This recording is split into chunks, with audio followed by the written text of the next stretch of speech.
This is WCRD News, live at 5. Good afternoon and welcome to WCRD News Live at 5, Ball State's only daily newscast. I'm Logan Lewis. And I'm Abby Perry. Logan, it's our last show this semester. Are you going to miss me this summer? Of course I am, Abby. Why wouldn't I miss you? I'm going to miss you too, man. Why wouldn't I miss you? Now let's see what's making your local headlines. First up, President Jeffrey Mearns has selected a new provost and executive vice president for academic affairs.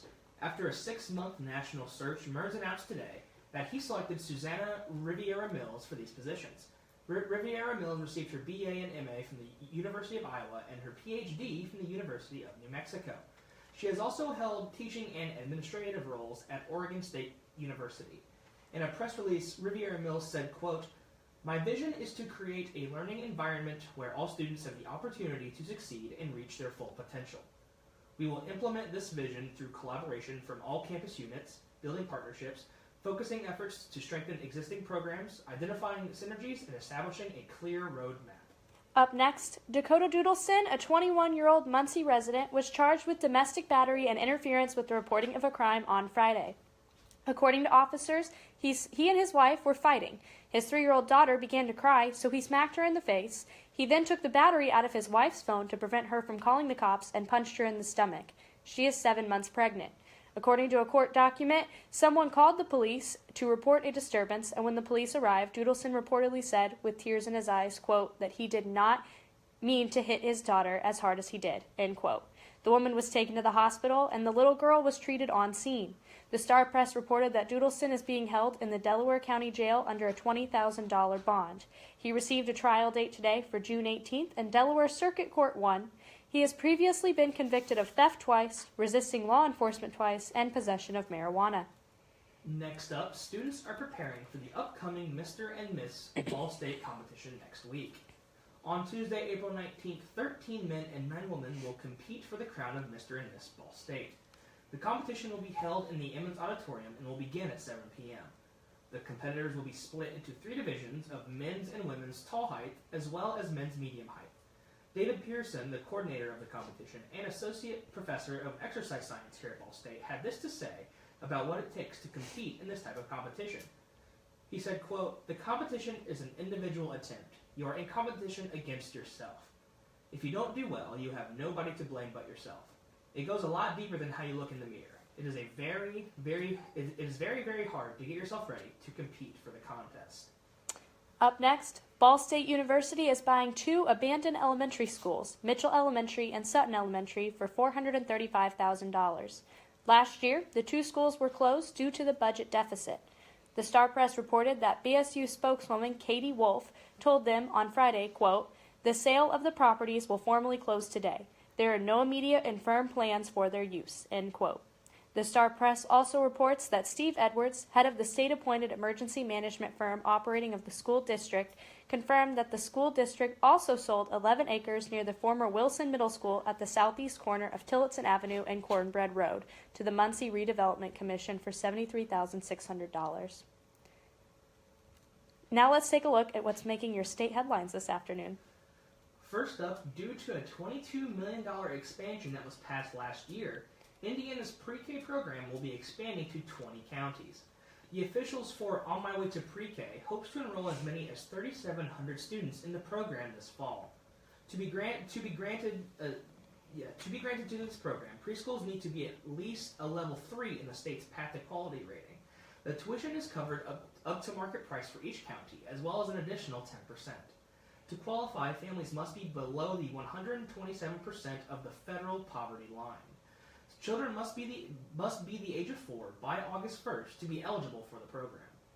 Moving on, during a ceremony at Gurdwara Sikh Temple in Indianapolis on Sunday, a brawl broke out, and police reported that it left 4 people with minor injuries. According to Greenwood Assistant Police Chief Matthew Fillinsworth, medics responded to a verbal and physical fight that involved more than 150 people. He believes that there was a worship service going on when the fight broke out. Every 2 years, there is a change in leadership, and WTTV-TV reported that may have been the cause. There were no weapons reported at the scene, and surveillance videos are being reviewed. Up next, a new Indiana investment fund is now available to support new businesses with Indiana ties. The $250 million Next Level Indiana Trust Fund has several goals in mind, including to launch careers, support new businesses, and support entrepreneurship.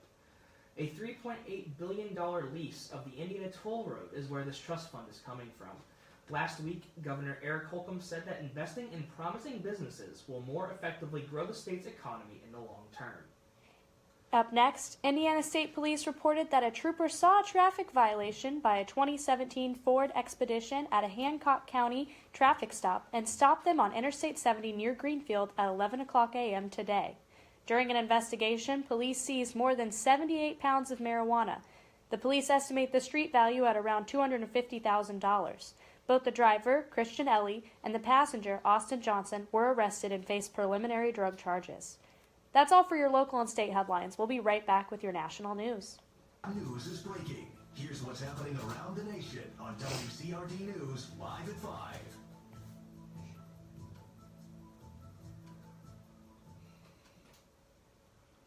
Welcome back to WCRD News Live at 5. It is 5:09 p.m.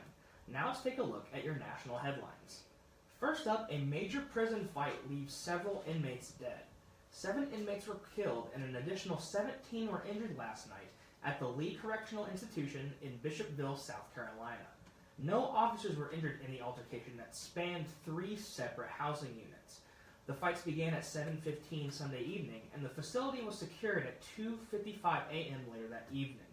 In the last year, several other incidents have occurred at the institution, including 2 separate fights and 2 deaths. Up next, today, the first victory for an American woman in the Boston Marathon since 1985 occurred. 2-time Olympian and 2011 Boston runner-up Desiree Linden won the Boston Marathon, working her way through icy rain and wind. She ran it in 2 hours, 39 minutes, and 54 seconds. She beat Sarah Sellers by 4 minutes. ABC News has her saying, quote, "It's supposed to be hard. It's good to get it done," end quote. Up next, the annual Lyrid meteor shower is expected to hit its peak this upcoming weekend. The meteor shower occurs every year from April 16th through the 25th, with the peak this year happening on the morning of Sunday, April 22nd. The shower covers the sky with as many as 100 meteors per hour, and smaller debris will hit the atmosphere going as fast as 109,600 miles per hour.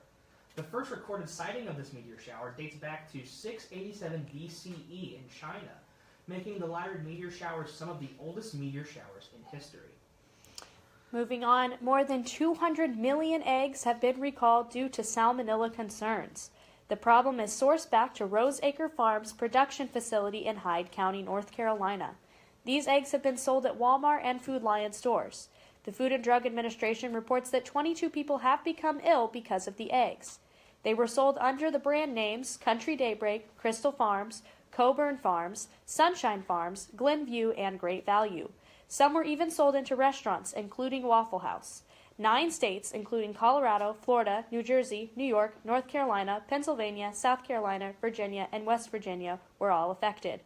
The contaminated eggs can be identified by the plant number P-1065, with the Julian date range of 011 through 102 printed on either side of the carton.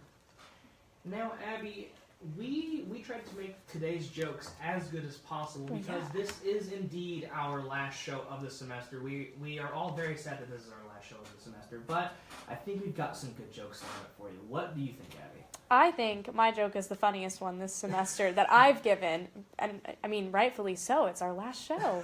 Well, do you want to go first, or do you want to save yours for The Last of Us, too? Let's switch it up. I want you to go first this week. Okay. Now, this is in relation to the meteor showers. This is a meteor shower joke for you. Okay. Why does a moon rock taste better than an earth rock? I don't know. Is this something about the air quality in space? No, because it's a little meteor. Oh, I like that. Do you like it? All right. So, what did the Zen Buddhist say to the hot dog vendor? I have no idea.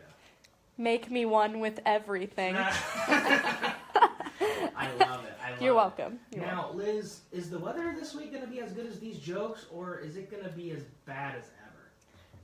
It depends on what you want. We don't really always get the best reviews when it comes to giving the weather just because it's spring and everything's transitional, everything's going back and forth. But I have a joke for you guys, and maybe it'll make the forecast look a little bit better. So, when it's dry, a farmer raises wheat, but when it's wet, what does he raise? What? His umbrella! That's great. I'll be back with my full forecast right after this.